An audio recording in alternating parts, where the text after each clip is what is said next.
Hello दोस्तों, नमस्कार। कैसे हैं आप सब? मैं उम्मीद करता हूं कि आप सभी बिल्कुल ठीक ठाक होंगे। मैं सत्यम सर आप सभी का लाइव एकेडमी 247 चैनल पे स्वागत करता हूं। आप सबकी पढ़ाई कैसी चल रही है भाई? जहां तक मुझे लगता है कि मैंने पाषाणकालीन सभ्यता के 3 लेक्चर लिए हैं। Day 1, day 2, day 3। डे 1 में मैंने नोट्स का एक्सप्लेनेशन किया है। डे 2 एंड डे 3 में मैंने सिलेबस का एक्सप्लेनेशन किया है। एंड आई होप कि आप सभी को बेहतर तरीके से समझ आ गया होगा और आप सभी ने नोट्स के साथ साथ क्वेश्चंस का भी डिस्कशन प्रॉपरली तरीके से किया होगा। और मैंने कहा था 4 से 5 बार करीब आप वीडियो लेक्चर्स देखेंगे। कल मेरी तबीयत थोड़ी सी ठीक ना होने की वजह से मैं क्लास नहीं ले पाया। डे 3 के बाद डे 4 का लेक्चर मैं आज लूँगा। और आज डे 4 में हमारा टॉपिक क्या है? सैंधव सभ्यता व संस्कृति। कि सैंधव सभ्यता की संस्कृति क्या थी। तो इसमें भी हमारा वही तरीका होगा कि हम सबसे पहले नोट्स को कंप्लीट करेंगे। नोट्स क्या है? नोट्स मेरे हिसाब से जितने क्वेश्चंस 1999 से लेकर के 2022 तक पूछे गए हैं, आई मीन 2021 तक पूछे गए क्वेश्चंस का कलेक्शन है। बिकॉज 2022 में तो ये पब्लिश हुई है बुक। तो इतने क्वेश्चंस का सारा कलेक्शन एक साथ में नोट्स के रूप में पहले मैंने दे दिया है। उसमें जो दिया हुआ है घटना चक्र में उसका हम लोग डिस्कशन करेंगे एंड देन हम लोग आगे बढ़ेंगे। ठीक है? तो सबसे पहली आज की शुरुआत बिना टाइम गवाए हुए हम लोग आगे बढ़ते हैं। एक चीज़ वही बात कि आप लोग सारी चीज़ों को अच्छी तरीके से ध्यान दीजिए। और जो मेरा एक टारगेट है कि हर एक बच्चा जिसके पास में पैसों की अवेलेबिलिटी नहीं है या चीज़ें अवेलेबल नहीं है या वहाँ पर सामग्री अवेलेबल नहीं हो पाती है, कोई प्रॉपरली गाइड करने वाला नहीं है, तो बच्चों आप सभी के लिए मैं अवेलेबल हूँ। और मेरे साथ साथ में डीपी पांडे सर और बाकी सर भी आप सभी की हेल्प के लिए अवेलेबल हैं। आप सभी लोग सिर्फ और सिर्फ अपने नॉलेज को इन्हेंस करिए और उसके साथ साथ में आप एग्जामिनेशन में सिलेक्ट होइए। ठीक है? तो संपूर्ण जीएस की इस मुहिम में घटना चक्र की बुक से भारतीय इतिहास टॉपिक का नेक्स्ट चैप्टर है हमारा, ये है सैंधव सभ्यता व संस्कृति। सैंधव सभ्यता व उसकी संस्कृति कैसी थी, इसके विषय में हम एक्सप्लेनेशन करेंगे और साथ में हम सब मिलकर डिस्कशन भी करेंगे इसका। चलिए देखते हैं। हाँ, एक चीज़ मैं आपसे ज़रूर कहता हूं कि इसको करने के बाद में यूपीएससी का प्रीलिम्स, यूपीपीसीएस, बीपीएससी, एमपीपीसीएस, इन सभी के जितने प्रीलिम्स एग्जामिनेशन हैं, एसएससी, लेखपाल और बाकी ऐसे सारे एग्जामिनेशन वनडे वाले जो होते हैं, जो ऑब्जेक्टिव टाइप में होते हैं, वो आपके क्लियर हो जाएंगे। मैं ऐसा नहीं कहता कि पेपर में जितने क्वेश्चन पूछे जाएंगे वो मैं यहाँ पर बताऊंगा ही बताऊंगा, लेकिन एक बार अगर कॉन्सेप्ट क्लियर होता है तो कई बार हम ये देखते हैं कि 4 में से यार 3 ऑप्शन हमारे नहीं है, तो चौथा ऑप्शन हमारा करेक्ट होगा। ठीक है? तो अब बढ़ते हैं हम आगे, जो कि है हमारा सैंधव सभ्यता व संस्कृति का नोट्स। टॉपिक है हमारा सैंधव सभ्यता व संस्कृति। सैंधव सभ्यता कहां से बना हुआ है? ये एक्चुअली बना हुआ है सिंधु घाटी सभ्यता से। ठीक है? ऐसी सभ्यता जो सिंधु नदी के तट पर या घाटों पर विकसित हुई उसे हमने कहा सिंधु घाटी सभ्यता। और उस सभ्यता के आसपास में जो अन्य उसी समयकालीन के दौरान में या उसी समय के दौरान में जो अन्य नदी घाटियों पर सभ्यताएं विकसित हुई, उन सभ्यताओं को हम लोगों ने नाम दिया टोटल सैंधव सभ्यता।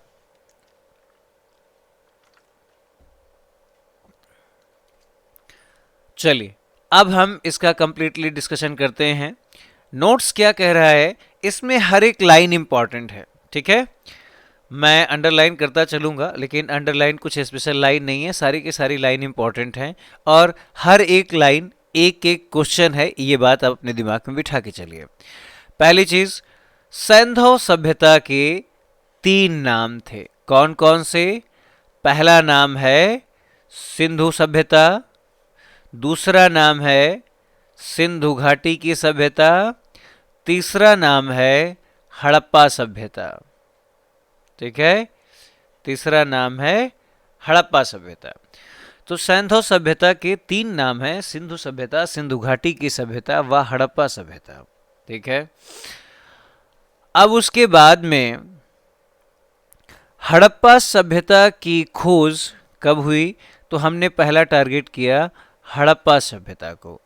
हड़प्पा सभ्यता की जो खोज है वर्ष 1921 ईस्वी में, याद रखिएगा कब हुई थी? 1921 में भारतीय पुरातत्व सर्वेक्षण विभाग के महानिदेशक सर जॉन मार्शल के निर्देशन में। निर्देशन किसका था? 1921 में भारतीय पुरातत्व सर्वेक्षण विभाग के महानिदेशक सर जॉन मार्शल के निर्देशन में किसने की थी? राय बहादुर दयाराम साहनी ने की थी। तो खोजकर्ता कौन हुए? खोजकर्ता हुए राय बहादुर दयाराम साहनी। और किसका निर्देशन था, किसका डायरेक्शन था? वो था कि उस समय आर्कियोलॉजिकल डिपार्टमेंट ऑफ इंडिया के महानिदेशक सर जॉन मार्शल के निर्देशन में। टाइम पीरियड कब का था? 1921। तो यहां से 3 क्वेश्चन बनते हैं। पहली चीज, हड़प्पा सभ्यता की खोज कब हुई? तो आप बोलेंगे सर 1921 में। दूसरी बात किसने की है? तो आप बताएंगे राय बहादुर दयाराम साहनी। तो फिर आपसे पूछा जाएगा किसके निर्देशन में हुई? तो आप बोलेंगे सर जॉन मार्शल के निर्देशन में हुई। अगला क्वेश्चन है हड़प्पा है कहां पर?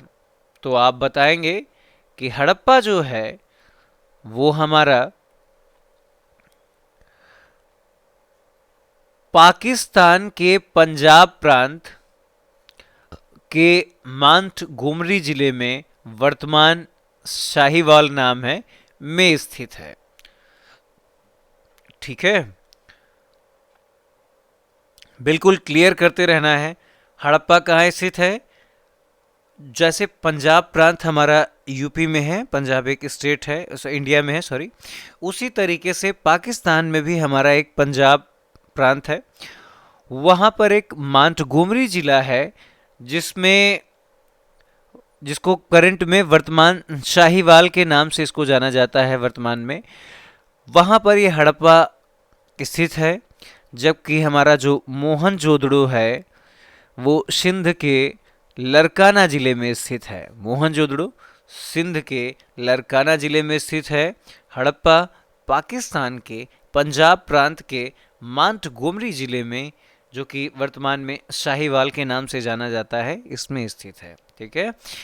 अब पिगट महोदय ने, आपसे क्वेश्चन पूछा जाता है किसने, तो आप जवाब देंगे पिगट महोदय ने, या पिगट ने हड़प्पा और मोहनजोदड़ो को एक विस्तृत साम्राज्य की जुड़वा राजधानियां कहा है। पिगट महोदय ने हड़प्पा और मोहनजोदड़ो को एक विस्तृत साम्राज्य की जुड़वा राजधानियां कहा है। अब क्वेश्चन ये है कि हड़प्पा किस नदी के तट पर स्थित है? तो आप बताएंगे हड़प्पा रावी नदी के तट पर स्थित है। रावी नदी के बाएं तट पर स्थित है, जबकि मोहनजोदड़ो जो है वो सिंधु नदी के दाहिने तट पर स्थित है। क्वेश्चन पूछा जाता है कि हड़प्पा सभ्यता किस नदी के किनारे स्थित है, या हड़प्पा जो जगह है वो किस नदी के किनारे, तो आप बताएंगे रावी नदी के बाएं तट पर स्थित है, जबकि मोहनजोदड़ो सिंधु नदी के दाहिने तट पर स्थित है। ठीक है। और फिर क्वेश्चन है कि सर्वप्रथम इस सभ्यता को सिंधु सभ्यता का नाम किसने दिया, तो आप बताएंगे सर जॉन मार्शल ने, जिनके निर्देशन में ये खुदाई हुई थी, उन्होंने इस सभ्यता को सिंधु सभ्यता का नाम दिया। ठीक है। तो हमारे कितने क्वेश्चन क्लियर हुए? पहला क्वेश्चन ये था कि 3 नाम कौन कौन से हैं, सिंधु सभ्यता, सिंधु घाटी की सभ्यता, हड़प्पा की सभ्यता। अगला क्वेश्चन ये था, क्वेश्चन नंबर 2, हड़प्पा सभ्यता की खोज कब हुई, तो आप बोलेंगे 1921 ईस्वी में हुई। क्वेश्चन नंबर 3 था कि किसके निर्देशन में हुई, तो आपने कहा महानिदेशक सर जॉन मार्शल के निर्देशन में हुआ। क्वेश्चन नंबर 4 ये था, ठीक है, 3 क्वेश्चन हो गए। क्वेश्चन नंबर 4 ये था कि इसके खोजकर्ता कौन थे, तो आपने बताया कि सर राय बहादुर दयाराम साहनी इसके खोजकर्ता थे। क्वेश्चन नंबर 5 ये था कि हड़प्पा स्थित कहाँ है, तो आपने बताया कि पंजाब प्रांत जो कि पाकिस्तान के अंतर्गत आता है, वहां पर एक मांटगोमरी जिला है जिसको वर्तमान में शाहीवाल के नाम से जाने जाता है। आप दोनों नाम याद रखिए, पेपर में कुछ भी पूछा जा सकता है। वहां पर स्थित है। मोहनजोदड़ो कहाँ स्थित है, क्वेश्चन नंबर 6 है था ये, सिंध के लरकाना जिले में स्थित है।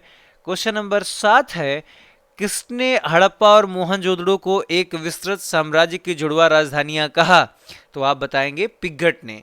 अगर क्वेश्चन ये आता है पिग्गट ने हड़प्पा और मोहनजोदड़ो को क्या नाम दिया, तो आप बताएंगे एक विस्तृत साम्राज्य की राजधानियां, जुड़वा राजधानियां। क्वेश्चन ये आएगा कि पिग्गट महोदय ने किन 2 स्थानों को या किन 2 साम्राज्यों को या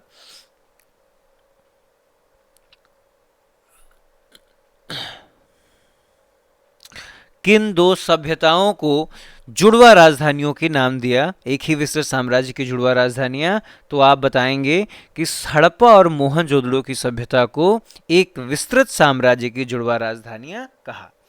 फिर क्वेश्चन आता है क्वेश्चन नंबर 8, हड़प्पा किस नदी के तट पर स्थित है, तो आप बताएंगे रावी नदी के तट पर स्थित है। क्वेश्चन नंबर 9, रावी नदी के बाएं तट पर स्थित है।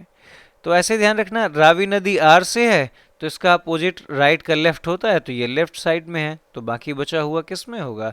मोहनजोदड़ो सिंधु नदी के दाहिने तट पे स्थित है। क्वेश्चन नंबर 9 हो गया। क्वेश्चन नंबर 10 कि सिंधु, इस सभ्यता को सिंधु सभ्यता का नाम किसने दिया, तो आप बताएंगे सर जॉन मार्शल ने इसका नाम सिंधु सभ्यता दिया। तो पहले पैराग्राफ से आप सभी ने देखा कि टोटल आपके 10 क्वेश्चंस क्लियर हो गए। ठीक है।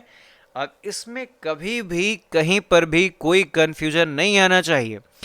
पेपर में, चाहे पेपर स्टेट लेवल का हो, चाहे पेपर सेंट्रल लेवल एग्जामिनेशन हो, चाहे पेपर नॉर्मली जैसे लेखपाल, आरओ, एआरओ या कोई भी एग्जामिनेशन होता है, तो आपको पता है अगर कॉन्सेप्ट आपके दिमाग में क्लियर है तो इससे ज़्यादा पेपर में कभी कुछ नहीं पूछा जाता है। ये बात आप अपने दिमाग में बिल्कुल बिठा के रखिए। तो आपका मेन टारगेट ये होना चाहिए कि हर हालत में हमें एक एक कॉन्सेप्ट को क्लियर रखना है। जैसे क्वेश्चन नंबर 1 इसमें क्या बना था, क्वेश्चन नंबर ये था कि सैंधव सभ्यता के साधारण 3 नाम कौन कौन से थे, सिंधु सभ्यता, सिंधु घाटी की सभ्यता, हड़प्पा सभ्यता। क्वेश्चन नंबर 2, खोज कब हुई हड़प्पा सभ्यता की, 1921 में। क्वेश्चन नंबर 3, किसके निर्देशन में हुई, तो महानिदेशक sir John Marshall. Question number 4, किसने की, राय बहादुर दयाराम साहनी ने की। क्वेश्चन नंबर 5, हड़प्पा कहाँ स्थित है, तो पाकिस्तान के पंजाब प्रांत के मांटगोमरी जिले में, वर्तमान साहिवाल में स्थित है। क्वेश्चन नंबर 6, मोहनजोदड़ो कहाँ स्थित है, सिंध के लरकाना जिले में स्थित है। क्वेश्चन नंबर 7, हड़प्पा और मोहनजोदड़ो को एक विस्तृत साम्राज्य की जुड़वा राजधानियां किसने कहा? तो जवाब होगा पिगट महोदय ने। क्वेश्चन नंबर 8 है, हड़प्पा किस नदी के तट पे स्थित है? आप बताएंगे हड़प्पा रावी नदी के तट पे स्थित है, बाएं साइड में। क्वेश्चन नंबर 9, मोहनजोदड़ो किस नदी के तट पे स्थित है? तो आप बताएंगे सिंधु नदी के दाहिनी तरफ स्थित है। क्वेश्चन नंबर 10, सिंधु सभ्यता को नाम सिंधु सभ्यता किसने दिया? तो उस समय के जो डायरेक्शन कर रहे थे सर जॉन मार्शल ने, उन्होंने इस सभ्यता का नाम सिंधु सभ्यता दिया। 10 क्वेश्चन आपके क्लियर। अब हम बढ़ते हैं आगे। एक एक चीज को ऐसे ही क्लियर करना है ताकि पेपर में ना, और इवन इसके बाद में आपको पेन पेपर की जरूरत ही ना पड़े यार।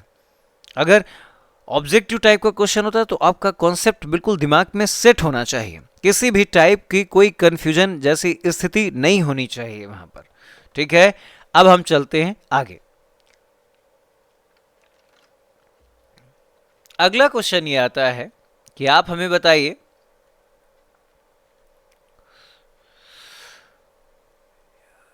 जो हमारा C4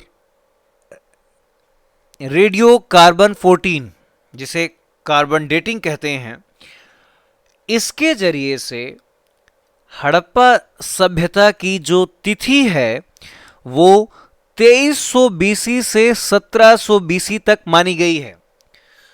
radio carbon dating C14 process जो है, ये एक्चुअली हमारी एक नई तकनीकी है जिसके द्वारा हम किसी भी, चाहे वो पेड़ पौधा हो, चाहे कंकाल तंत्र हो, या फिर जो बहुत पहले सभ्यताएं हमारी नष्ट हो गई हैं, उनसे हम पता कर लेते हैं कि वो कितनी पुरानी है या वो किस समयावधि के दौरान में रही होंगी या सरवाइव की होंगी। ठीक है, radio carbon dating C14 process के द्वारा हड़प्पा सभ्यता की तिथि जो मापी गई है वो 2300 बीसी से 1700 बीसी तक मानी गई है, जो कि सर्वाधिक मान्य है। अगर पेपर में आता है तो आप यही जवाब देंगे, जिसमें ये सभ्यता अपने चरम पे कब थी? ये सभ्यता अपने चरम पे कब थी?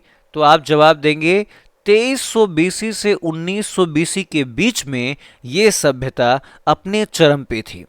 1900 बीसी से 1700 बीसी, मतलब 2300 से 1900 का मतलब 400 वर्ष तक ये सभ्यता अपनी पराकाष्ठा पे थी। लेकिन 1900 से 1700 आते आते ये जो 200 साल थे, इसमें इस सभ्यता में धीरे धीरे डिके शुरू हुआ और बाद में ये सभ्यता समाप्त हो गई। क्वेश्चन आता है, हड़प्पा सभ्यता विश्व की किन और सभ्यताओं के समकालीन थी? तो आप बताएंगे यह सभ्यता मेसोपोटामिया तथा मिस्र की सभ्यताओं के समकालीन थी। ठीक है, मेसोपोटामिया तथा मिस्र की सभ्यताओं के समकालीन थी। अब इस पैराग्राफ से आपके कितने क्वेश्चन बने? 2 क्वेश्चन। कौन कौन से? 11वां क्वेश्चन हमारा बना कि क्वेश्चन नंबर 11 ये बना कि रेडियो कार्बन डेटिंग के अनुसार हड़प्पा सभ्यता की तिथि कब से कब तक मानी जाती है? तो अब पेपर में ऑप्शन 2300 से 1900 भी मिलेगा, 2300 से 1700 भी मिलेगा। अब आपको देखना है, ये पूछा जाता है कि हड़प्पा सभ्यता का विकास अपने चरम पर कब था? तो आप जवाब देंगे 2300 से 1900। लेकिन अगर ये क्वेश्चन पूछा जाता है कि हड़प्पा सभ्यता की तिथि क्या थी, तो आप देंगे 2300 से 1700। तो मैंने क्वेश्चन पूछा, क्वेश्चन नंबर 11 ये मैंने पूछा कि यहाँ पर 3 क्वेश्चन हमारे मिलेंगे कि ये सभ्यता का समय काल क्या था? तो आप बताएंगे 2300 से 1700। फिर क्वेश्चन नंबर 12 है कि अपने विकास पे कब सबसे ज्यादा थी? तो आप बताएंगे 2300 से 1900। और क्वेश्चन नंबर 13 यह इसका है कि हड़प्पा सभ्यता विश्व की और किन सभ्यताओं के समकालीन थी? तो आपका जवाब मिलेगा कि यह सभ्यता मेसोपोटामिया की सभ्यता एवं मिस्र की सभ्यताओं की समकालीन थी। ठीक है, पहला 11वां क्वेश्चन क्या है कि हड़प्पा सभ्यता का समय काल क्या था? तो आप बताएंगे 2300 वर्षों से 1700 वर्षों तक, 600 सालों का समय।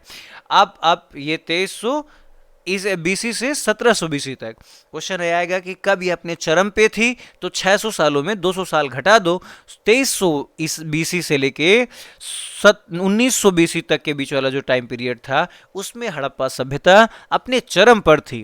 क्वेश्चन ये आएगा, क्वेश्चन नंबर 13, कि यह सभ्यता विश्व की किन दो सभ्यताओं के समकालीन थी? तो आप जवाब देंगे यह सभ्यता मेसोपोटामिया एवं मिस्र की सभ्यताओं के समकालीन थी। कोई डाउट यहां से? अगर आप में से किसी को कोई डाउट होता है तो प्लीज मुझे मैसेज कीजिए। अगर कुछ सजेशन लगता है कि सर यहाँ ऐसे चेंज होना चाहिए तो प्लीज उसे भी आप कमेंट बॉक्स में लिखिए, ठीक है। अब हम चलते हैं क्वेश्चन नंबर 14 में, मतलब नेक्स्ट पैराग्राफ में, और देखते हैं कि क्या क्या है। अब यहां पर विभिन्न विद्वानों ने सैंधव सभ्यता की तिथि का निर्धारण निम्नवत किया है। ये है, ठीक है। मैं एक बार पढ़ देता हूं, ज़्यादा टेंशन की बात नहीं है, इसमें बहुत कम पेपर में आता है, लेकिन आप एक बार इसका स्क्रीनशॉट खींच के रख लीजिए या फिर इन डेट्स को लिख लीजिए। जॉन मार्शल के अकॉर्डिंग ये कब ये सभ्यता का टाइम पीरियड है, ये 3250 बीसी से लेके 2750 बीसी तक। अर्नेस्ट मैके के अकॉर्डिंग ये टाइम पीरियड कब है? अर्नेस्ट मैके 2800 बीसी से 2500 बीसी तक। माधव स्वरूप वत्स के लिए ये टाइम पीरियड कब है, उन्होंने कब तक बताया? 3500 बीसी से 2500 बीसी तक। गैड ने कब बताया? उन्होंने कहा हड़प्पा सभ्यता 2350 बीसी से 1700 बीसी तक थी। मार्टिमर व्हीलर ने कब बताया? उनके अकॉर्डिंग ये टाइम पीरियड 2500 बीसी से 1700 बीसी तक था। और फेयर सर्विस ने इसका टाइम पीरियड कब बताया? 2000 बीसी से लेकर के 1500 बीसी तक इसका टाइम पीरियड बताया। कोई डाउट यहां से? इसको आप स्क्रीनशॉट लेके रख लीजिए। और बहुत ही कम पेपर में पूछा जाता है या ना के बराबर पेपर में पूछा जाता है, लेकिन इसको आप ध्यान रखिएगा, ठीक है। एक बार पढ़ लीजिएगा। अब हम चलते हैं आगे। अब इस सभ्यता के विषय में थोड़ा सा नेक्स्ट पैराग्राफ में आते हैं। अब क्वेश्चन ये है पहला कि पूछा जा सकता है कि 4 ऑप्शन दे दिए जाएंगे और पूछे जाएंगे हड़प्पा सभ्यता के अवशेष पाकिस्तान में कहां कहां पाए गए और भारत में कहां कहां पाए गए। तो आपको ये ध्यान रखना है, पाकिस्तान के लिए हम लोग बात करते हैं। पाकिस्तान में ये जो हैं, ये पंजाब, जो पाकिस्तान का पंजाब है, सिंध, बलूचिस्तान, इन 3 जगहों पे पाए गए हैं सबसे ज्यादा। इस सभ्यता के अवशेष पाकिस्तान में पंजाब, नंबर 2 सिंध, नंबर 3 बलूचिस्तान, मतलब 3 जगहों पे ये पाए गए हैं, ठीक है। 3 जगहों पे ये पाए गए हैं। कहां कहां? पंजाब में, सिंध में, बलूचिस्तान में। ये पाकिस्तान में ये जो 3 जगह हैं जहां पर हड़प्पा सभ्यता के अवशेष मिले। और भारत में कहां कहां पर मिले हैं? भारत में ये जो पाए गए हैं, पंजाब, जो भारत का हिस्से का पंजाब है, गुजरात, पंजाब, गुजरात, राजस्थान, हरियाणा, पश्चिमी उत्तर प्रदेश, जम्मू कश्मीर, पश्चिमी महाराष्ट्र। पंजाब, गुजरात, राजस्थान, हरियाणा, पश्चिमी उत्तर प्रदेश, जम्मू कश्मीर और पश्चिमी महाराष्ट्र। तो कुल मिलाकर के ये कितनी जगह हो गई? टोटल 7 जगह ऐसी हैं जहां भारत के अंतर्गत आती हैं, जहां पर हड़प्पा सभ्यता की अवशेष मिले, और 3 जगह ऐसी हैं जो पाकिस्तान के अंतर्गत आती हैं। तो टोटल मिला के पहली जो लाइन है, इसमें क्वेश्चन नंबर, अगर हम 14 की बात करें तो क्वेश्चन बन जाएगा, कुछ भी पूछा जा सकता है। ये भी पूछा जा सकता है कि बताइए पंजाब, सिंध, बलूचिस्तान, ये तीनों ऑप्शन दे दिए जाएंगे, एक और जगह का नाम दे दिया जाएगा और पूछा जाएगा कि हड़प्पा सभ्यता के अवशेष निम्नलिखित में से किस जगह से नहीं मिले। तो आपको ध्यान रखना है कि पाकिस्तान का पंजाब वाला हिस्सा सिंध और बलूचिस्तान से मिले हैं, बाकी और किसी जगह से नहीं। फिर क्वेश्चन आएगा कि भारत में सबसे ज्यादा कहाँ से मिले हैं, तो आप बताएंगे कि भारत में टोटल 7 जगहें हैं, जिसमें पंजाब, गुजरात, राजस्थान, हरियाणा, और उसके बाद जम्मू कश्मीर, पश्चिमी उत्तर प्रदेश और पश्चिमी महाराष्ट्र में पाए जा चुके हैं। ठीक है, अब अगला क्वेश्चन नंबर बन सकता है क्वेश्चन नंबर 14 कि इसका सर्वाधिक विकास, ये सभ्यता का सर्वाधिक हिस्सा कहां पर मिला है, तो आप बताएंगे इसका। देखो जरा देखते हैं इसमें क्या है। अब अगर हम लोग बात करें कि इस सभ्यता में जो, अगर हम देखें कि ये सबसे ज्यादा ये कहां कहां पर पाए गए, इनका जो पूरी सभ्यता विकसित हुई थी उसका पश्चिमी हिस्सा सबसे ज्यादा कौन सा था, पूर्वी हिस्सा कौन सा था, उत्तरी हिस्सा कौन सा था, और दक्षिणी हिस्सा कौन सा था। तो एक्चुअली इसका जो आकार था ना, ये आकार था त्रिभुजाकार। वर्तमान में ये जो हड़प्पा सभ्यता है ये 13 लाख वर्ग किलोमीटर के क्षेत्रफल में विस्तृत है। तो क्वेश्चन आ जाएगा, हड़प्पा सभ्यता का जो विकास था वो उसका आकार कैसा था, तो आप बताएंगे हड़प्पा सभ्यता का विकास का जो आकार था वो था त्रिभुजाकार। ठीक है, आप सभी को बात समझ आ रही है ना। तो ये हो सकता है हमारा क्वेश्चन नंबर 15 कि क्वेश्चन नंबर 14 ये था कि पाकिस्तान में किन किन जगहों पे पाया गया, तो आपने बताया पंजाब, सिंध और बलूचिस्तान। क्वेश्चन नंबर 14 का ही एक हिस्सा ये भी हो सकता था कि भारत में कहाँ कहाँ, तो आपने बताया पंजाब, गुजरात, राजस्थान, हरियाणा, जम्मू कश्मीर, पश्चिमी उत्तर प्रदेश और पश्चिमी महाराष्ट्र, ये 7 जगह हैं। इसके बाद इसकी आकृति कैसी है, तो आप बताएंगे जो हड़प्पा सभ्यता थी उसका आकार त्रिभुजाकार था, जो कि लगभग 13 लाख वर्ग किलोमीटर क्षेत्रफल में विस्तृत है। अगला क्वेश्चन, इसका सर्वाधिक विकास ये पूछ लिया जाता है, इसको क्वेश्चन नंबर 16 मान लीजिए। क्वेश्चन नंबर 16 क्या है, सभ्यता का सर्वाधिक जो स्थल है, कौन कौन, पश्चिमी स्थल जो है सबसे वेस्ट में, तो ये पाकिस्तान के अंतर्गत आएगा। जगह का नाम क्या है, सुद कांगेडोर, सुद कांगेडोर बलूचिस्तान में है। ठीक है, सुद कांगेडोर बलूचिस्तान में। इसका सबसे पूर्वी हिस्सा ईस्ट वाला कहाँ है, ये पश्चिमी उत्तर प्रदेश में जगह एक है आलमगीरपुर, वहां पर इसका सबसे पूर्वी हिस्सा है। पश्चिमी हिस्सा कहाँ है, पश्चिमी हिस्सा है सुद कांगेडोर बलूचिस्तान में। पूर्वी हिस्सा कहाँ पर है, पश्चिमी उत्तर प्रदेश में जगह है आलमगीरपुर, वहां पर है। अगला क्वेश्चन ये है, उत्तरी हिस्सा सबसे ज्यादा कहाँ है, उत्तरी हिस्सा मांडा जम्मू कश्मीर में है। उत्तरी हिस्सा मांडा जम्मू कश्मीर में है, और इसका दक्षिणी हिस्सा जो है वो दैमाबाद महाराष्ट्र में है। दक्षिणी हिस्सा दैमाबाद महाराष्ट्र में है। तो क्वेश्चन ये आएगा क्वेश्चन नंबर 16, कुछ भी पूछा जा सकता है कि सबसे पश्चिमी स्थल हड़प्पा सभ्यता का कहां पर पाया गया, तो आप बताएंगे कि पाकिस्तान प्रांत में जो पाकिस्तान में ये सुद कांगेडोर जो जगह है बलूचिस्तान, वहां पर सबसे पश्चिमी हिस्सा पाया गया। पूर्वी हिस्सा यूपी में, पश्चिमी उत्तर प्रदेश जो है वहां पर आलमगीरपुर जगह है, वहां पर पाया गया। उत्तरी हिस्सा मांडा जम्मू कश्मीर में पाया गया। दक्षिणी हिस्सा दैमाबाद महाराष्ट्र में पाया गया। ठीक है, तो यहाँ से 3 क्वेश्चन इस पैराग्राफ से क्लियर हुए। पहला कि इस सभ्यता के अवशेष कहाँ कहाँ पर, पाकिस्तान में किन किन जगहों पे पाए गए, भारत में किन किन जगहों पे पाए गए। उसके बाद इस सभ्यता के पश्चिमी पुरास्थल कहाँ से मिला, सुद कांगेडोर बलूचिस्तान से। पूर्वी पुरास्थल आलमगीरपुर पश्चिमी उत्तर प्रदेश से। उत्तरी पुरास्थल मांडा जम्मू कश्मीर से।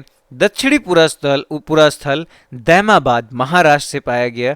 इसका आकार त्रिभुजाकार है तथा वर्तमान में लगभग 13 लाख वर्ग किलोमीटर क्षेत्रफल में विस्तृत है।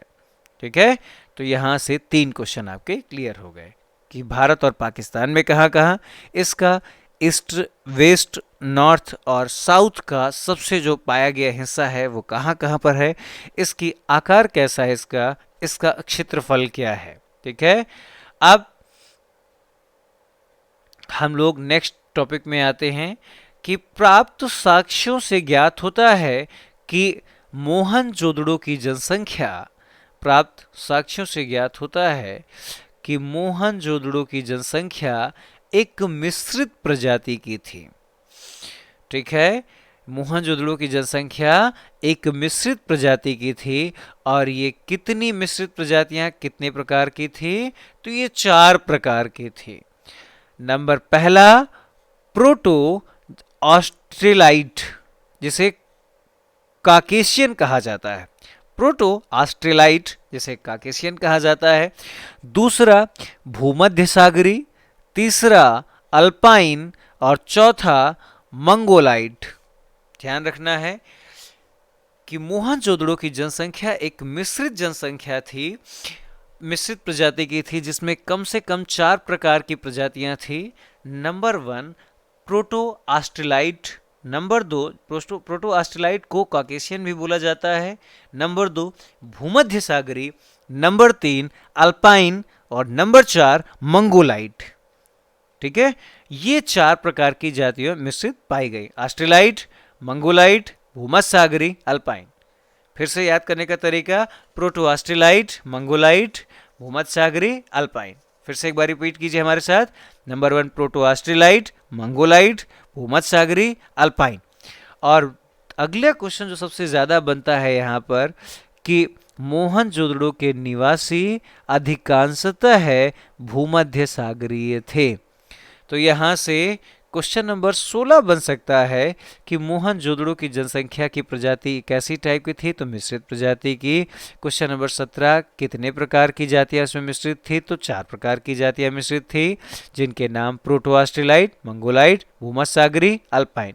क्वेश्चन नंबर 18 यहाँ पर आएगा कि मोहनजोदड़ो के निवासी अधिकांशतः कौन से थे, मतलब प्रोटो ऑस्ट्रेलाइट, भूमध्य सागरी, अल्पाइन या मंगोलाइट। तो आप बताएंगे कि ना तो प्रोटो ऑस्ट्रेलाइट थे, ना मंगोलाइट थे, ना अल्पाइन थे, ये थे भूमध्य सागरी। तो यहाँ से लगभग हम लोगों ने 5 पैराग्राफ क्लियर किए, जिसमें हमारे 18 क्वेश्चन निकल के आए हैं। तो आप सभी लोग देख रहे हैं कि सबसे इम्पॉर्टेंट चीज़ क्या है हमारी, सबसे इम्पॉर्टेंट चीज़ हमारी ये है आज के टाइम पे।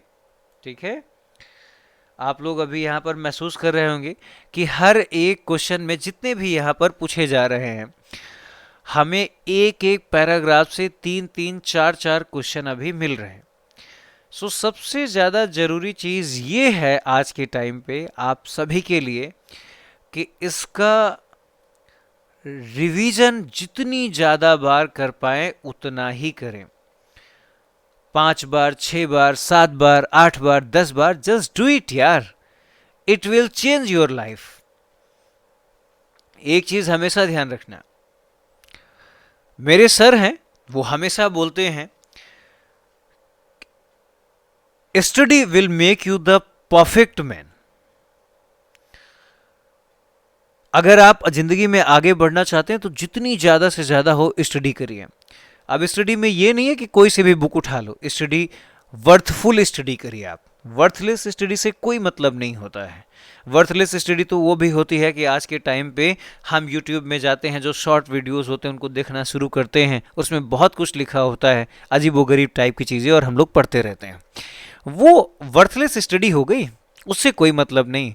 अगर लाइफ में आपके पास अभी एज है, टाइम है, और आप चाहते हैं कि जो आप डिजर्व करते हैं वो बने, तो प्लीज जी जान अपनी पढ़ाई पे लगा दीजिए, क्योंकि इससे ज्यादा और कुछ नहीं है। Study will make you the perfect person of the world. ये बात आप हमेशा हमारी ध्यान रखेंगे। आप कीजिए ना, जिस दिन आप सिलेक्ट होके आएंगे उस दिन आपकी वैल्यू होगी। ठीक है, तो यहां तक हम लोगों ने लगभग 18 क्वेश्चन की बात की। लास्ट पैराग्राफ में 3 क्वेश्चन लगभग हमारे निकले। क्वेश्चन नंबर 16 ये था कि मोहनजोदड़ो की जनसंख्या कैसी थी, तो इसका जवाब है मिश्रित प्रजाति की। इसका सेकेंड नंबर है कि कम से कम कितने प्रकार की प्रजातियां इसमें सम्मिलित थी, तो 4 प्रजातियां। नाम क्या क्या थे, तो प्रोटोआस्ट्रेलाइट, मंगोलाइट और भूमध्यसागरी अल्पाइन। नेक्स्ट क्वेश्चन नंबर 18 बन सकता था कि मोहनजोदड़ो के निवासी अधिकांशतः कैसे थे। चारों ऑप्शन होंगे, प्रोटोआस्ट्रेलाइट, मंगोलाइट, भूमध्यसागरी, अल्पाइन, तो आपका जवाब होगा भूमध्यसागरी। ठीक है, अब हम लोग आगे बढ़ते हैं। यहां तक किसी को कोई प्रॉब्लम नहीं है? अगर किसी को कोई प्रॉब्लम नहीं है तो हम चलते हैं, देखते हैं क्वेश्चन नंबर 19 हमारा क्या बन सकता है। ठीक है, क्वेश्चन नंबर 19 की पॉसिबिलिटी हमारी क्या है, जरा हम इस पे अब गौर फरमाते हैं थोड़ा सा।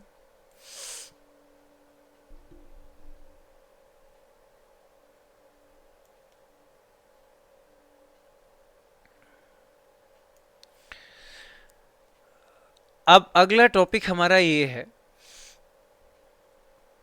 सिंधु सभ्यता के संस्थापकों के संबंध में विद्वानों ने विभिन्न विभिन्न विचार दिए।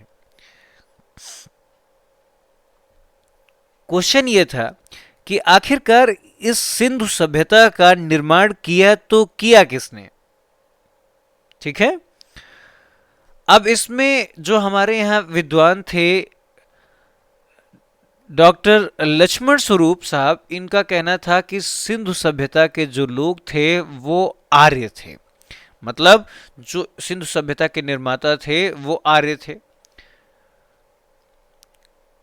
गार्डन चाइल्ड एवं मार्टिमर व्हीलर के अकॉर्डिंग सिंधु सभ्यता के निर्माता जो थे वो सुमेरियन थे। गार्डन चाइल्ड एवं मार्टिमर व्हीलर के अकॉर्डिंग सिंधु सभ्यता के निर्माता जो थे वो सुमेरियन थे। राखलदास बनर्जी जो थे उनके अकॉर्डिंग सिंधु सभ्यता के निर्माता जो थे वो द्रविड़ थे। अब ये आपको याद रखना है, पेपर में जरूर आएगा कि सिंधु, अब यहां से डायरेक्टली 3 क्वेश्चन बन जा रहे हैं। क्वेश्चन नंबर 19 देखिए जरा, क्वेश्चन नंबर 20 और क्वेश्चन नंबर 21। क्वेश्चन नंबर 19 बनेगा कि सिंधु सभ्यता के निर्माता आर्य रहे होंगे, ऐसी संभावना किसने दी। तो आपका जवाब होगा कि सर लक्ष्मण स्वरूप साहब ने दी। क्वेश्चन ये आएगा कि सिंधु सभ्यता के निर्माता सुमेरियन थे, ऐसी संभावना किस विद्वान ने दी। तो आप बताएंगे गार्डन चाइल्ड एवं मार्टिमर व्हीलर ने दी। क्वेश्चन ये आएगा कि सिंधु सभ्यता के निर्माता द्रविड़ थे, ये संभावना किसने दी। तो आप बताएंगे राखलदास बनर्जी ने दी। आर्य किसने बताई, लक्ष्मण स्वरूप साहब ने। ऐसे भी याद कर सकते थे कि जो राम लक्ष्मण थे वो आर्य ही थे, आर्य पुत्र माना जाता है उन्हें। तो आर्य किसने दी, लक्ष्मण स्वरूप साहब ने। सुमेरियन सभ्यता, सिंधु सभ्यता के निर्माता सुमेरियन थे, ये किसने दिया। तो आप बताएंगे गार्डन चाइल्ड एवं मार्टिमर व्हीलर ने। क्वेश्चन ये आएगा कि सिंधु सभ्यता के निर्माता द्रविड़ थे, तो आप क्या बताएंगे, राखलदास बनर्जी। ठीक है, आर.डी. बनर्जी। तो यहां से लगभग हमारे 21 क्वेश्चन क्लियर हो गए। अब हम बढ़ते हैं आगे। अब हमारी बात अगर आगे हम लोग देखें तो सिंधु सब घाटी के जिन नगरों की खुदाई की गई उन्हें निम्नलिखित वर्गों में विभाजित किया गया। एक्चुअली जो जो सिंधु सभ्यता में जब नगरों की खुदाई की गई तो ऐसा थोड़ी ना है कि एक ही जैसा पूरा नगर मिल गया होगा। एक्चुअली वो जो नगर मिले वो सब अलग अलग टाइप के थे। अलग अलग टाइप का मतलब ये है कि कहीं पर हो सकता है कि व्यापार टाइप का रहा होगा, कहीं पर ऐसा हो सकता है कि वो लोग कृषि या पशुपालन करते रहे होंगे, या पशुपालन कृषि अगर ना भी हुआ होगा तो वो लोग एक काम करते रहेंगे, कुछ ना कुछ खाने पीने की चीज़ें इकट्ठा करते रहे होंगे, है ना। तो बाकी कृषि किया या कुछ सामान उपजाया, या फिर कहीं कहीं पर अलग अलग टाइप की इमारतें बनी हैं, कहीं कहीं पर नहाने का व्यवधान है, कहीं पर यह है कि इन्होंने नहाने के लिए व्यवस्था की है, पूजा पाठ की व्यवस्था की है, मंदिर टाइप का बनाया होगा या मूर्ति टाइप की बनाई होगी, क्योंकि ऐसा माना जाता है कि हड़प्पा सभ्यता के या सैंधव सभ्यता के जो लोग थे वो प्रकृति से बहुत ज़्यादा डरते थे। उनको लगता था कि जो भी गलत या सही होता है सब प्रकृति की वजह से होता है। ठीक है, तो अब हम बात कर रहे हैं जो नगरों की खुदाई की गई उन्हें निम्नलिखित जगहों में बांटा गया, निम्नलिखित वर्गों में विभाजित किया गया। नंबर 1 केंद्रीय नगर, नंबर 2 तटीय नगर और पत्तन। ठीक है, जो तटीय नगर होंगे वही पत्तन बनेंगे। नंबर 1 केंद्रीय नगर, जहां से ऐसा माना जा सकता है कि उनका कोई मुखिया उखिया बैठता रहा होगा वहां पर जो सारी चीजों को नियंत्रित करता था। वैसा तो है नहीं, क्योंकि जब से इंसानों ने अपना होश संभाला है तो धीरे धीरे उन्हें लगा कि किसी न किसी से बातचीत करके, किसी को एचओडी टाइप का बना के हम लोग सुरक्षित रह सकते हैं। ठीक है, तो एक केंद्रीय नगर रहा होगा। दूसरा, जो तटों पे बेस्ड नगर थे उन्होंने पत्तन का काम किया, तो तटीय नगर और पत्तन हो गया। और तीसरे नंबर पे अन्य नगर और कस्बे, जहां पर हो सकता है मार्केट वार्केट लगती रही होगी। ठीक है, तो वो हो गए केंद्रीय नगर, तटीय नगर, पत्तन, अन्य नगर एवं कस्बे, 3 हो गए। अब हड़प्पा के टीले या ध्वंसावशेषों के विषय में ध्यान से देखिएगा। हड़प्पा के टीले या ध्वंसावशेषों के विषय में सर्वप्रथम जानकारी 1826 ईस्वी में किसने दी थी भाई साहब? चार्ल्स मेसन ने दी थी। 1826 ईस्वी में यह जानकारी सबसे पहले चार्ल्स मेसन ने दी थी। फिर 1826 में चार्ल्स मेसन ने जानकारी दे दी कि यहां पर कुछ टीले या ध्वंसावशेष हैं, कोई बात नहीं। उसके बाद वर्ष 1920-21 में दयाराम साहनी, अभी मैंने बताया था राय बहादुर दयाराम साहनी के नेतृत्व में पंजाब, जो कि पाकिस्तान के अंडर में आता है, के तत्कालीन मांटगोमरी, जिसको आज साहिवाल के नाम से जाना जाता है, जिले में रावी नदी के बाएं तट पर स्थित हड़प्पा का सर्वेक्षण प्रारंभ हुआ। ठीक है, तो ये पूरी लाइन में 2 क्वेश्चन कम से कम तो मिल ही जाएंगे। वही क्वेश्चन वही है जो हम लोग पहले बात कर रहे हैं। अब ये हम लोग 19-21 क्वेश्चन तक बात कर चुके थे।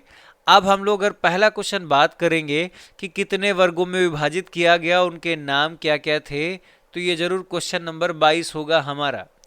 ठीक है, क्वेश्चन नंबर 22 होगा कि कितने नगरों में विभाजित किया गया, तो आप बताएंगे साहब केंद्रीय नगर, तटीय नगर और पत्तन एवं अन्य नगर एवं कस्बे। ठीक है, फिर हड़प्पा के टीलों या ध्वंसावशेषों के विषय में सर्वप्रथम जानकारी किसने और कब दी थी, तो आप याद रखिएगा ये हमारा क्वेश्चन नंबर हो जाएगा 23। किसने दी थी? चार्ल्स मेसन ने। कब दी थी? 1826 साल पहले, सॉरी 1826 ईस्वी में। क्या निकल रहा है, सॉरी। हड़प्पा के टीले या ध्वंसावशेषों के विषय में जानकारी 1826 ईस्वी में किसने दी थी? चार्ल्स मेसन ने दी थी। ठीक है, नेक्स्ट क्वेश्चन नंबर 24। ही हम एक ही क्वेश्चन में सारी चीजों को डिस्कशन करेंगे। आप देखिएगा अलग अलग आएंगे कि हड़प्पा सभ्यता की खोज कब हुई, तो आप बताएंगे वर्ष 1920-21 में। किसके नेतृत्व में हुई? तो राय बहादुर दयाराम साहनी के नेतृत्व में हुई। कहां पर हुई हड़प्पा की खोज? तो आप बताएंगे कि पंजाब प्रांत, जो कि पाकिस्तान के अंडर में आता है, वहां के उस समय मांटगोमरी जिला, जो कि आज के टाइम पे शाहीवाल जिले में, वहां पर इसकी हड़प्पा सभ्यता की खोज हुई। इसी में अगला क्वेश्चन पूछा जा सकता है कि ये किस नदी के तट पे, तो आप बताएंगे रावी नदी के बाएं तट पे हड़प्पा सभ्यता का सर्वेक्षण आरंभ हुआ। ठीक है, तो ये हो गया क्वेश्चन नंबर 24। अब वर्ष 1920-21 और 1933-34 में, सॉरी 33-34 में माधव स्वरूप वत्स ने, तथा वर्ष 1946 में मार्टिमर व्हीलर ने व्यापक स्तर पर उत्खनन कराया। कोई बात नहीं, सिर्फ कैजुअली इसको जान लीजिए, कोई उतनी बड़ी बात नहीं है। वर्ष 1920-21 और 1933-34 में माधव स्वरूप वत्स ने तथा वर्ष 1946 में मार्टिमर व्हीलर ने व्यापक स्तर पर उत्खनन कराया। ठीक है, कब? 1946 में व्यापक स्तर पर मार्टिमर व्हीलर ने इसका उत्खनन कराया। अब हड़प्पा के नेक्स्ट सबसे इंपॉर्टेंट है, हड़प्पा से प्राप्त दो टीले। पूर्वी टीले को नगर टीला कहा गया, ध्यान रखना है, और पश्चिमी टीले को दुर्ग टीला कहा गया। हड़प्पा से प्राप्त दो टीले, जिसमें पूर्वी टीले को नगर टीला कहा गया और पश्चिमी टीले को दुर्ग टीला कहा गया। ठीक है, तो क्वेश्चन नंबर ये हमारा हो जाएगा 25। क्या है? इसमें दोनों में से कुछ भी पूछा जा सकता है। अभी मैं इसको पूरी तरीके से बोल नहीं रहा हूं कि अलग अलग करूंगा तो ज़्यादा क्वेश्चन बन जाएंगे। हड़प्पा से प्राप्त दो टीलों में पूर्वी टीले को नगर टीला और पश्चिमी टीले को दुर्ग टीला के नाम से संबोधित किया गया। ठीक है, अगला नेक्स्ट क्वेश्चन नंबर 26, इसमें क्या मिलेगा? यहां से 6 कक्षों की दो पंक्तियों में निर्मित कुल 12 कक्षों वाले एक अन्नागार के अवशेष प्राप्त हुए। ठीक है, कितने हैं? उसमें 6 सेक्शन बने रहे होंगे, दो पंक्तियों में निर्मित थे, 6 इधर थे 6 इधर थे, कुल मिला के 12 सेक्शन वाला एक अन्नागार मिला। अन्नागार क्या होता है?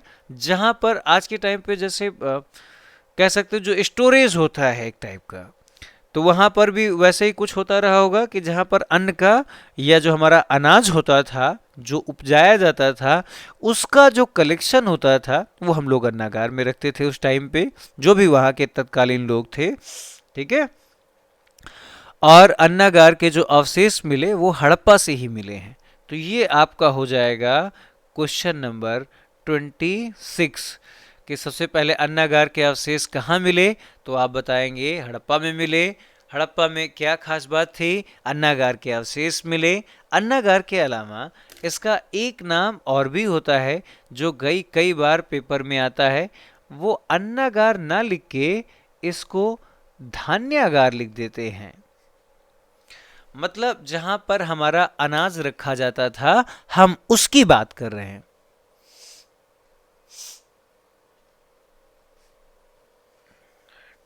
ठीक है, अब अगला क्वेश्चन क्या है?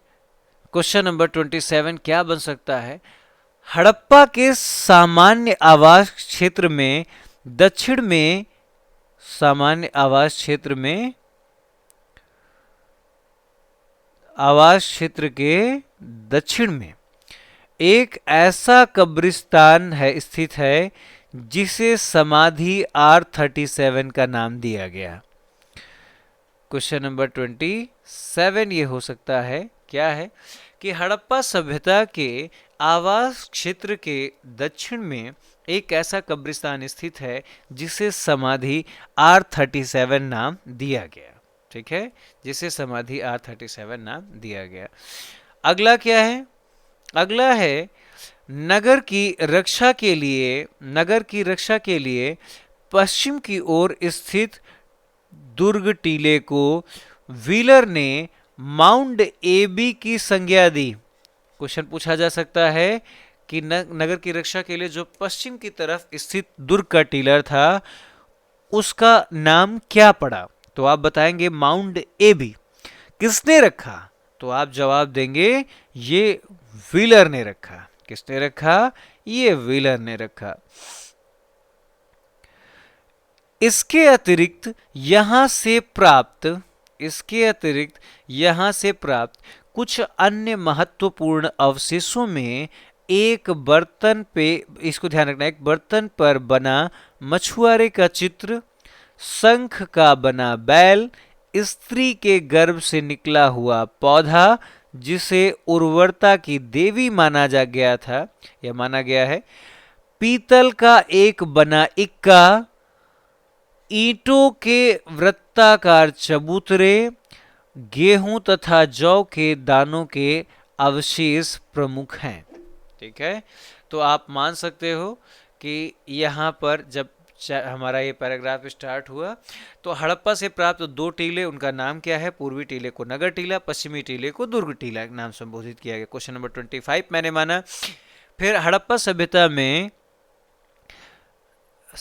छः सेक्शंस के कक्षों के दो पंक्तियों में निर्मित कुल 12 कक्षों वाले एक अन्नागार के अवशेष प्राप्त हुए। अन्नागार को मैंने बोला कि आप धान्यागार भी कहते हैं। क्वेश्चन नंबर 26 हो गया। फिर मैंने कहा कि हड़प्पा सभ्यता के सामान्य आवास क्षेत्र के दक्षिण में एक ऐसा कब्रिस्तान स्थित है जिसका नामकरण क्या पड़ा? क्वेश्चन आएगा कहाँ पर स्थित है? तो हड़प्पा सभ्यता के आवास क्षेत्र के दक्षिण में जो स्थित है हड़प्पा कब्रिस्तान, इसका नाम क्या है? समाधि R37। ये क्वेश्चन नंबर 37 हमारा हो जाए, ये क्वेश्चन नंबर 27 हो जाएगा। फिर नगर की रक्षा के लिए पश्चिम की ओर स्थित दुर्ग टीले को व्हीलर ने माउंट एबी की संख्या दी, तो ये हमारा क्वेश्चन नंबर 28 हो जाएगा। ठीक है, अब ऐसे दो क्वेश्चन बनेंगे, किसने दिया है इसका नाम? पश्चिम की ओर स्थित दुर्ग के टीले को व्हीलर ने दिया है, क्या नाम दिया है? माउंट एबी नाम दिया है। तो ये क्वेश्चन नंबर 28 हो गया। यहाँ पर क्या क्या इंपॉर्टेंट मिला, इसको आप मान सकते हैं इस पूरे पैराग्राफ को क्वेश्चन नंबर 29 पूछा जा सकता है पेपर में। कोई इसमें से एक दे दिया जाएगा और पूछा जाएगा कि हड़प्पा सभ्यता में से क्या मिला था।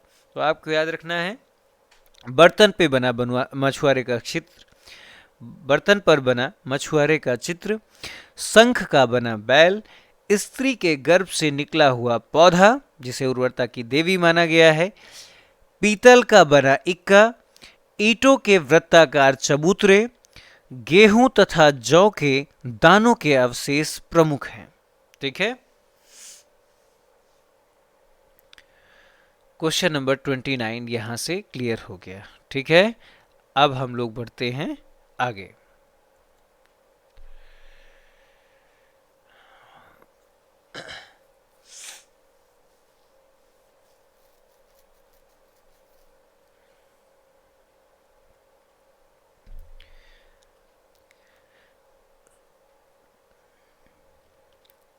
आप सभी को समझ में तो आ रहा है ना? अगर जहाँ पर भी कन्फ्यूजन होता है तो आप लोग मुझे क्लियरली मेंशन कीजिए, बताइए कि सर यहाँ पर प्रॉब्लम हो रही है। ठीक है, आपकी प्रॉब्लम सॉर्ट आउट की जाएगी, इसमें कोई टेंशन नहीं है। नेक्स्ट क्वेश्चन है, अब इसके आगे हम बढ़ते हैं। अभी तक हमने कई सारे पैराग्राफ पढ़े और इसमें क्वेश्चन नंबर 29 लगभग 29 क्वेश्चन जो हम लोगों ने समझा ये था। अब हम चलते, हड़प्पा की बात खत्म हो गई। हड़प्पा के बाद अब हम आ गए मोहनजोदड़ो में। ठीक है, हड़प्पा में एक बार आप कहें तो हम फिर से देख लेते हैं हड़प्पा में क्या क्या मिला। हड़प्पा के नगरों को खुदाई की गई जिसमें 3 वर्गों में विभाजित किया गया। कौन कौन थे? केंद्रीय नगर, तटीय नगर एवं पत्तन एवं अन्य नगर एवं कस्बे। अगला, फिर यहाँ टीले या ध्वंसावशेषों के विषय में जानकारी सबसे पहले कब मिली थी? 1826 में चार्ल्स मिशन ने दी थी। फिर खुदाई कब हुई? 1920-21 में। किसने की? दयाराम साहनी ने। कहाँ पर की? तो पाकिस्तान प्रांत जो कि पंजाब प्रांत जो कि पाकिस्तान के अंतर्गत आता है। रात एक्चुअली इतनी ज़्यादा हो गई है कि वर्ड थोड़ा इधर उधर मिसप्लेस हो जा रहे हैं, सो प्लीज़ है ना, ट्राई टू अंडरस्टैंड यार।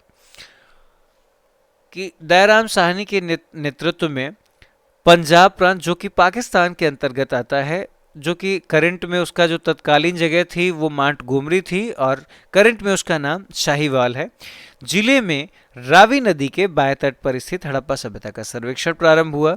इसके बाद मैंने बताया कि यहाँ से 2 टीले मिले, पूर्वी टीले को नगर टीला और पश्चिमी टीले को दुर्ग टीला कहते हैं। इसके बाद मैंने बताया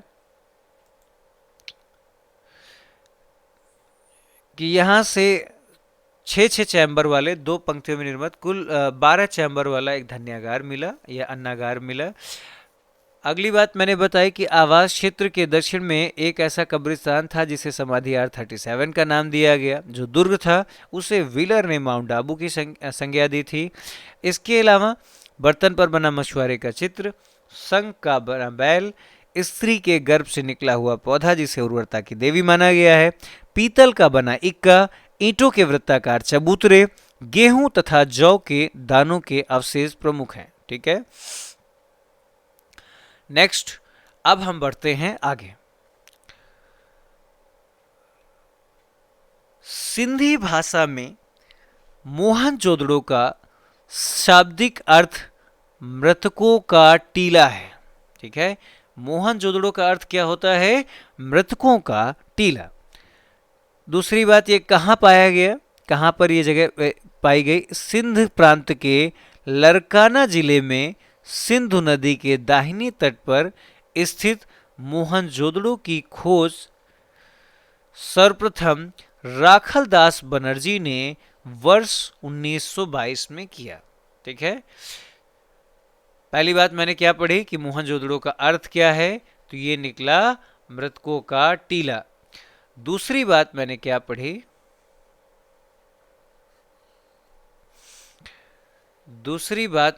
पढ़ी, यहां से क्या पढ़ी? पहली लाइन, सिंधी भाषा में मोहनजोदड़ो का शाब्दिक अर्थ क्या होता है? मृतकों का टीला। दूसरी बात, इसकी खोज कहां पर हुई? सिंध प्रांत के लरकाना जिले में सिंधु नदी के दाहिने तट पर स्थित है। कब हुई खोज? 1922 में। किसने की? राखलदास बनर्जी ने। अगली इंपॉर्टेंट बात है, यहां की सबसे इंपॉर्टेंट कौन सी उल्लेखनीय स्मारक है? तो आप बताएंगे सर वृहद स्नानागार बहुत फेमस है। तो क्वेश्चन आता है वृहद स्नानागार कहाँ पर स्थित है? तो आप बताएंगे मोहनजोदड़ो में। मोहनजोदड़ो में सबसे उल्लेखनीय स्मारक कौन सा है? वृहद स्नानागार। और धन्यागार या अन्नागार कहाँ पर पाया गया? हड़प्पा सभ्यता में, हड़प्पा में। मोहनजोदड़ो में क्या मिला? तो आप बताएंगे वृहद स्नानागार पाया गया है। ठीक है, इसकी लंबाई उत्तर से दक्षिण की ओर लगभग 55 मीटर, चौड़ाई पूर्व से पश्चिम की ओर लगभग 33 मीटर, और इसके मध्य स्नान कुंड जो बना हुआ है इसकी लंबाई, चौड़ाई और गहराई दी गई है। आप पढ़ लीजिएगा, कोई इतना इंपॉर्टेंट नहीं है, मैं उन्हीं पॉइंट पे टिक कर रहा हूं जो कि आपके एग्जामिनेशन के लिए वेरी इंपॉर्टेंट है। अब इसका उपयोग किस चीज में किया जाता था? ये जो हमारा स्नानागार है, तो इसका उपयोग जो किया जाता था एट दैट टाइम, ये स्नानागार धर्मानुष्ठान संबंधी स्नान के लिए, जो होता नहीं है कि जस्ट लाइक पूजा पाठ के बाद जो स्नान करना है, वैसे स्नान के लिए अब जो वृहद स्नानागार था मोहनजोदड़ो में, उसका उपयोग किया जाता था। ठीक है, अगली बात यह है कि नेक्स्ट सबसे इंपॉर्टेंट पॉइंट क्या है कि मार्शल का मतलब जॉन मार्शल ने इसे तत्कालीन विश्व का एक आश्चर्यजनक निर्माण कहा। किसने कहा? जॉन मार्शल ने। क्या बोला? वृहद स्नानागार को तत्कालीन विश्व का, उस टाइम पे विश्व का एक सबसे बड़ा आश्चर्य कहा था। सिंधु सभ्यता में अभिलेख युक्त मोहरें सर्वाधिक मोहनजोदड़ो से मिली हैं। याद रखना है, सिंधु सभ्यता में अभिलेख युक्त मोहरें सर्वाधिक मोहनजोदड़ो से मिली हैं। ठीक है, तो अब आपने क्या क्या देखा कि मोहनजोदड़ो का शाब्दिक अर्थ क्या है, ये आपने कर लिए थे क्वेश्चन नंबर 29 तक। यहाँ से हम लोग आगे बढ़ते हैं, ये हो जाएगा आपका क्वेश्चन नंबर 30। ठीक है, ये हो जाएगा क्वेश्चन नंबर 30, मोहनजोदड़ो का अर्थ मृतकों का टीला। क्वेश्चन नंबर 31 क्या होगा कि कहाँ पर पाया जाता है? तो सिंधु प्रांत के लरकाना जिले में। किस नदी के तट पे? सिंधु नदी के तट पर। किस साइड में? दाहिने साइड में। क्वेश्चन नंबर इसी में पूछा जाए किसने खोज की, तो आप बताएंगे राखलदास बनर्जी ने। और हड़प्पा सभ्यता खोज किसने की थी? राय बहादुर दयाराम साहनी ने की थी। ठीक है, और मोहनजोदड़ो की खोज राखलदास बनर्जी ने कब की? 1922 ईस्वी में। क्वेश्चन नंबर 31 हो गया। ये सबसे उल्लेखनीय इमारत क्या है? वृहद स्नानागार। क्वेश्चन नंबर 32 हो गया। इसका यूज किस चीज के लिए किया जाता था? धर्मानुष्ठान संबंधी स्नान के लिए। क्वेश्चन नंबर 33 हो गया। 33 हो गया। मार्शल ने इसे तत्कालीन विश्व का एक आश्चर्यजनक निर्माण कहा। ये क्वेश्चन नंबर 34 मोस्ट इंपॉर्टेंट है। क्वेश्चन ये आएगा, किसने विशाल स्नानागार को तत्कालीन विश्व का एक आश्चर्यजनक निर्माण कहा था? तो आप बताएंगे सर जॉन मार्शल ने। क्वेश्चन ये आएगा कि किसको जॉन मार्शल ने तत्कालीन विश्व का एक आश्चर्यजनक निर्माण कहा? तो आप बोलेंगे मोहनजोदड़ो में स्थित विशाल स्नानागार को। और सिंधु सभ्यता में सर्वाधिक अभिलेख युक्त मुहरें किस जगह से मिली हैं? तो आप बताएंगे, ये क्वेश्चन नंबर 35 हो गया, मोहनजोदड़ो से सर्वाधिक अभिलेख युक्त मुहरें मिली हैं। ठीक है, अब हम बढ़ते हैं आगे। मोहनजोदड़ो की एक अन्य इमारत भी है, विशाल स्नानागार। ध्यान रखना है, मोहनजोदड़ो की एक अन्य इमारत भी है। कौन सी है? विशाल स्नानागार। वृहद स्नानागार के उत्तर पूर्व में 70.1 मतलब 70 मीटर 100 सेंटीमीटर 70 मीटर 10 सेंटीमीटर या 70.1 मीटर लेंथ थी और ब्रेथ था 23.77 मीटर के आकार का एक विशाल भवन के अवशेष मिले हैं। कहाँ ये था? वृहद स्नानागार के उत्तर पूर्व में एक विशाल भवन के अवशेष मिले हैं। संभवतः यह पुरोहितावास था। संभवतः यह पुरोहितावास था। यहाँ पुरोहितों का विद्यालय स्थित रहा होगा, ऐसी सब लोगों ने संभावना व्यक्त की। अगला जो सबसे इंपॉर्टेंट पॉइंट है इसमें, पहली चीज तो एक अन्य इमारत विशाल स्नानागार थी, विशाल अन्नागार थी। उसके बाद वृहद स्नानागार के उत्तर पूर्व में विशाल भवन मिला है जिसे पुरोहितों का विद्यालय कहा गया। सबसे ज्यादा बड़ी मोहनजोदड़ो की विशेषता थी, क्या थी? उसकी सड़कें थी, सड़क जो बनाई गई थी। तो यहाँ पर क्वेश्चन नंबर 35 हो गए थे। क्वेश्चन नंबर 36, अन्य इमारत कौन सी है? विशाल अन्नागार। और उसके बाद पुरोहितों का विश्वविद्यालय, कोई इतनी बड़ी बात नहीं, एक बार पढ़ लीजिएगा। क्वेश्चन नंबर 37 जो होगा वो मोहनजोदड़ो की प्रमुख विशेषता क्या थी? तो आप बताएंगे उसकी सड़कें थी। कोई कंफ्यूजन यहां से? चलिए, अब सड़कों को क्या कहा जाता था? तो आप ध्यान रखेंगे, सड़कों का अभी लेंथ वगैरह पीछे दिया हुआ था। ठीक है, ये लेंथ वगैरह यहां दी गई थी। सड़क जो थी वो 9.15 मीटर चौड़ी थी।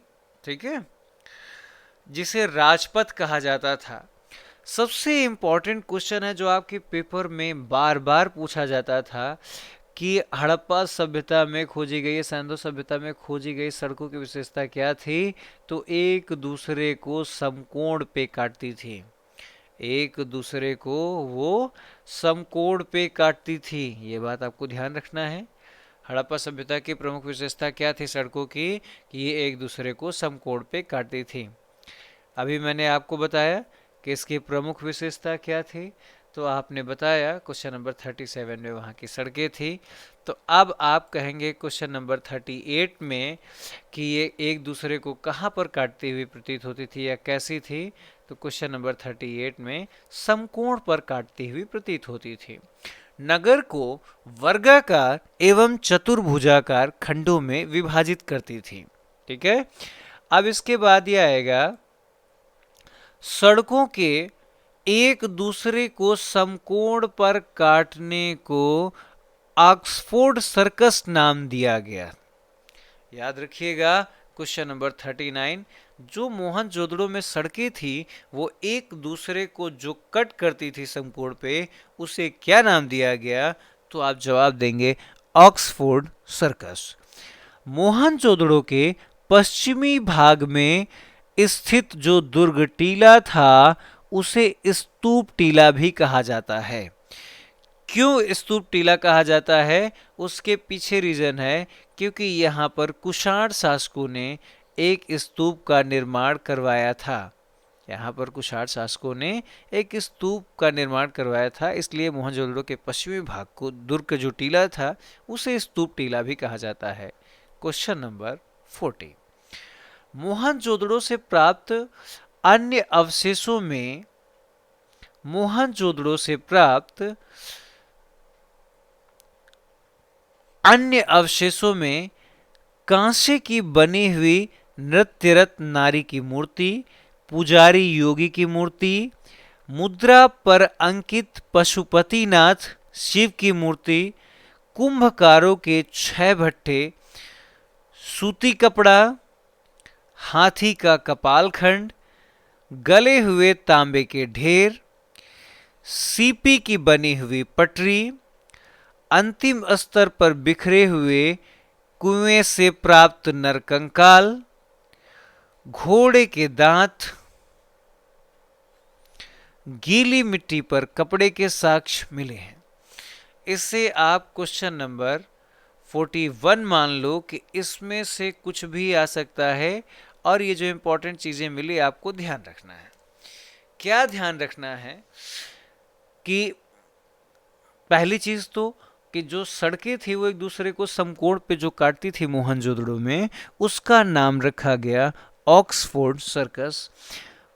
अगली बात है थी कि मोहनजोदड़ो के पश्चिमी भाग में स्थित दुर्ग टीले को स्तूप टीला भी कहा गया। नेक्स्ट, यहाँ पर क्यों कहा गया इसको स्तूप टीला? क्योंकि कुषाण शासक जो थे उन्होंने एक स्तूप का निर्माण करवाया था।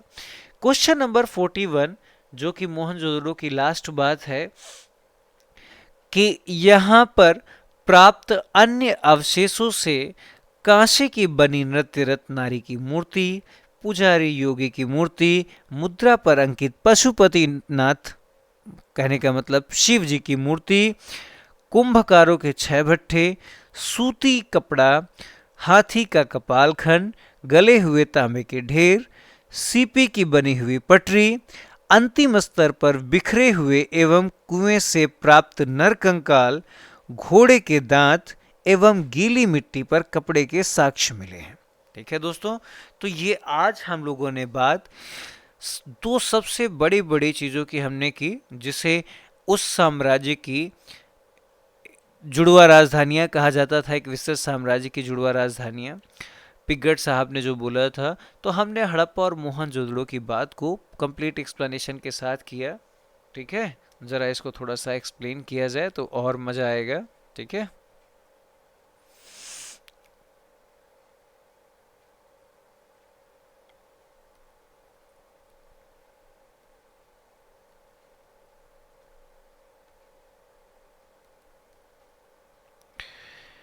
मैं अभी आप सभी से बोल रहा था कि आज हमने जो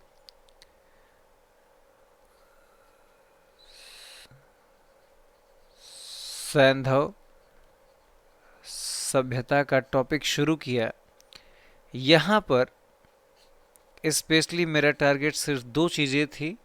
एक तो सबसे पहले मैंने इसका बेस क्लियर किया कि सैंधव सभ्यता है क्या।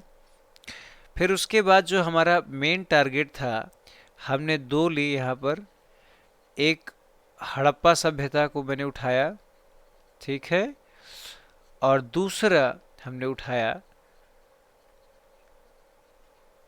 मोहन जोदड़ो सभ्यता को। पहली हड़प्पा सभ्यता, दूसरी मोहनजोदड़ो सभ्यता। ठीक है, हड़प्पा सभ्यता के और मोहनजोदड़ो सभ्यता को मिला करके मुझे ऐसा लगता है कि हम लोगों ने करीब में 41 क्वेश्चंस जो अपने हिसाब से हमने देखे उस नोट्स में, हम लोगों ने आज बनाए।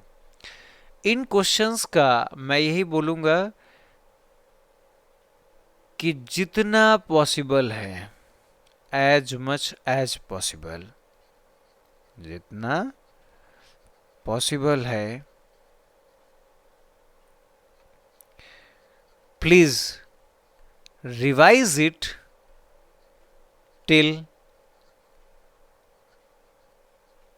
Next class, I mean lecture of the day 5. ठीक है, इसको आप कर दीजिए। इसके बाद अब क्या बचेगा, इसके बाद बेसिकली अब बचेगा इसमें, क्योंकि हमने दो बड़ी बड़ी राजधानियों की बात कर ली, तो अब बहुत छोटी छोटी जगह बचेंगी जिसमें कुछ खास बातें होंगी जो पेपर में आती हैं, उनको हम पढ़ेंगे। चनहुदड़ो पढ़ेंगे इसमें, ठीक है, लोथल पढ़ेंगे, कालीबंगा पढ़ेंगे, ठीक है। ऐसे ही करके जितने भी पॉसिबल छोटे छोटे पॉइंट्स हैं जो पेपर में आते हैं, इन सभी को हम लोग नेक्स्ट क्लास में एक विस्तृत अध्ययन करेंगे। यहाँ पर कुछ भी छोड़ना हमें नहीं है, ताकि मेरा टारगेट ये है कि पेपर में जीएस का कोई भी क्वेश्चन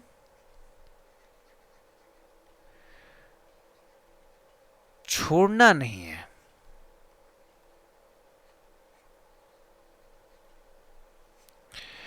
आपकी कंप्लीट जीएस की प्रिपरेशन जो है वो आपकी लाइव एकेडमी